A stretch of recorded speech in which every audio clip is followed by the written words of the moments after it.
A complete guide to finding the perfect dog just for you. Dogs are the funniest, cutest, and friendliest ever. They're not called man's best friend for nothing, right? But with hundreds of breeds to choose from, which one would perfectly suit your lifestyle and needs? Let's find out. But first, while you're searching for your perfect canine companion, also keep an eye out for 3 bright-side light bulbs hidden throughout this video. Once you've found them all, comment the timestamps down below. Good luck! Counting down from number 12. Guard dogs. A lot of people are looking not only for a friend, but also a faithful guardian in their dog. If you're one of those people and you want your pooch to look after your home, you should probably consider a Rottweiler, Doberman Pinscher, or German Shepherd. These breeds are natural guard dogs since they don't trust strangers that easily, and they'll do a good job at protecting your house. Now, that doesn't mean they won't be funny or cute. Don't worry, they can easily do both. You probably won't find a good fit in retrievers, though. These dogs are usually way too friendly, so burglars would be welcome with a wagging tail and slobbery kisses. Number 11. Family-friendly dogs. If you have a big family full of kids or just welcomed a newborn into this world, it can seem challenging to pick the perfect dog breed. Of course, pretty much every dog loves children. But this would be a territory where a Labrador or Golden Retriever would be completely unbeatable. They just adore children and are always ready to play. Nothing makes them happier than fetching a ball. If their size intimidates you, consider getting a Beagle. A Pekingese may not be a good choice though. They usually prefer to be the only child in the family. Number 10. Athletic dogs. If you lead an active lifestyle and love going for a daily jog, you probably wouldn't mind having a training buddy around, would you? Consider getting a pointer or a setter, since they're pretty much built for running. If you want something a bit smaller, a Jack Russell Terrier can be a good choice as well. It's not a good idea to get an English Bulldog or a Pug. They'll most probably struggle from overexercising. Steer clear of any large stocky breeds too. They may be too heavy, and the frequent running can damage their joints. Number 9. Lap dogs. What can be better than chilling out on the couch and watching some TV after a hard day's work?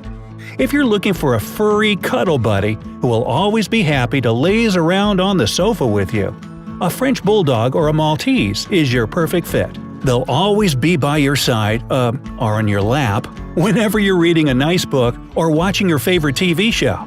Any working breeds are usually completely different. They require lots of exercise and activity, hence the name. Number 8. Dogs for busy singles. A lot of people stop themselves from getting a dog because they're constantly out of the house. Of course, generally speaking, dogs are social animals.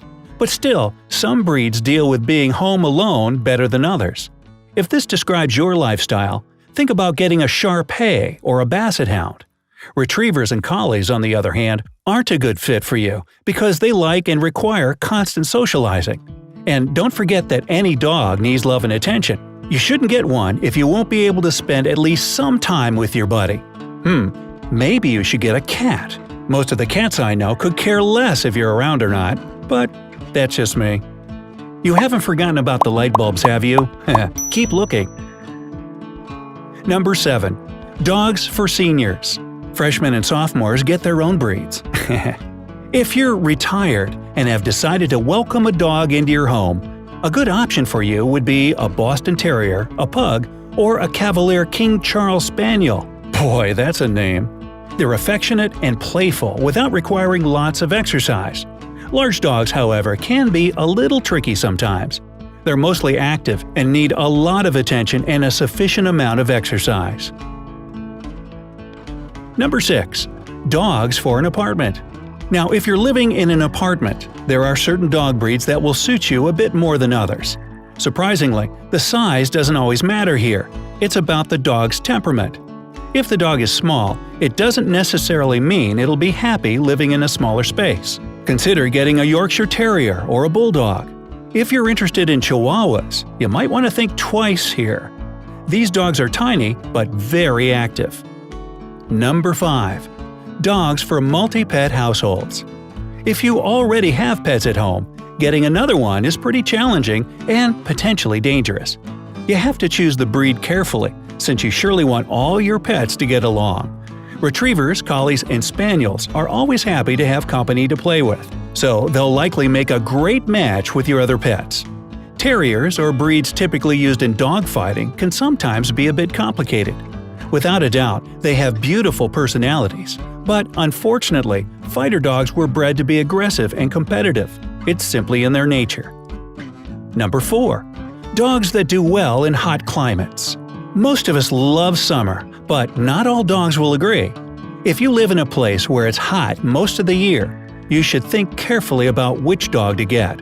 Surprisingly, many short-hair breeds would seriously struggle in a tropical climate, since tolerance to hot weather depends not only on the coat, but on the dog's facial structure and size as well. Most terriers can take the heat, and they come in lots of sizes. At the same time, St. Bernards, Samoyeds, and Boxers won't feel good in hot weather. Number 3. Dogs that do well in cold climates. If where you live is the complete opposite of the type of climate we just talked about, then your options obviously will be different. Breeds that prefer a colder climate normally have a thick double coat and more body fat. So, as you can probably guess, a good choice is a St. Bernard, Malamute, Husky, or Samoyed. They feel right at home in cold temperatures. Dobermans, on the other hand, hate the cold. Number 2. Hypoallergenic dogs. Now, if you're allergic to dog hair, you've probably sworn off the idea of ever owning a canine. But hold on there for a sec. Dander, which is attached to pet hair, is the most common cause of pet allergies. Schnauzers can be a good choice, since they're known for producing less dander than other breeds. Another good option is a poodle, and any of its designer crossbreeds, like Labradoodles, Spoodles, and the list of GMO doggies goes on. Just know that your allergies may still act up from time to time, but overall, it won't be as bad as with the other breeds.